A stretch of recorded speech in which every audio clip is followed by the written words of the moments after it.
everybody, this is Zipporah Newton-Calvert, your instructor for the Social Justice in K-12 Education Capstone, and I wanted to give you a little brief tour of the course so that you can jump right in. First of all, this is our homepage, and you should always check the news feed. So every time you log in, every couple days, check the news feed because there will be updates.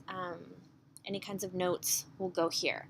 As you can see, our first post is just a welcome, an introductory note with steps to get started in the course.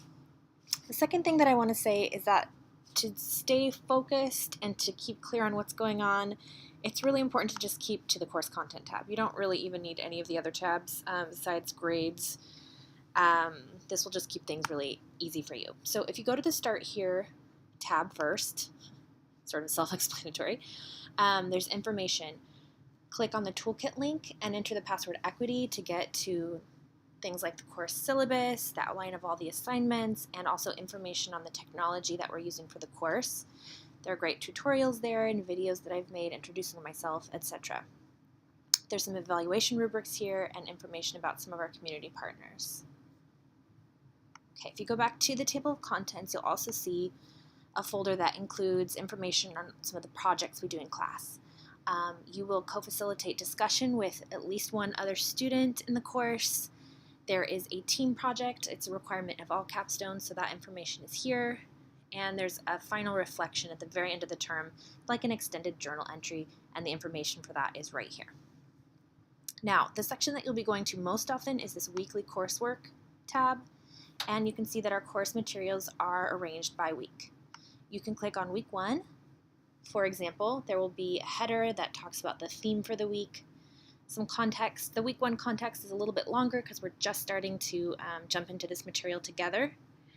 There will always be a to-do list and a way to link to the course due dates, links to reading, and just as a note, I provide a lot of information and you get to select things, so you don't have to read every single one.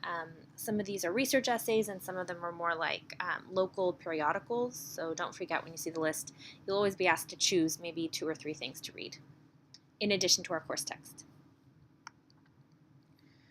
Okay, there's information on the discussion, and you can click to participate in the discussion here.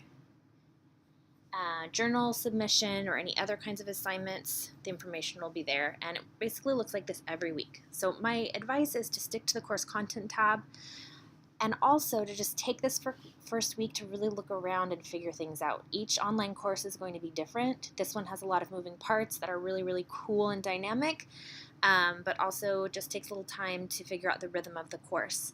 So take some time to do that this week. Let me know if you have questions. I'm happy to walk you through it, make you a screencast, anything like that.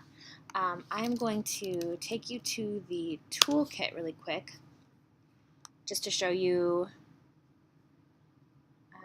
the information there. Here we go. Okay, so there's information here about the course. There's the syllabus and the course outline of assignments, a little bit about me, the course model, how to communicate, and then there's information on our community-based learning and also about technology. We will be using VoiceThread and PebblePad, and here are the tutorials for PebblePad that take you through all the steps of how to use it, and also tutorials up here about VoiceThread. So there's lots of information to digest in the first week. Again, take a little bit of time to go through and ask me questions, but I've tried to make it as accessible and easy as possible. I look forward to getting to know all of you, and again, just let me know what questions you have. I hope I'll see you guys at the course orientation. It's optional. On Wednesday, there's 2 sessions on Google Hangout. It's another good place to ask questions. Otherwise, you can be in touch with me, email, text, or call, and I can't wait to get started.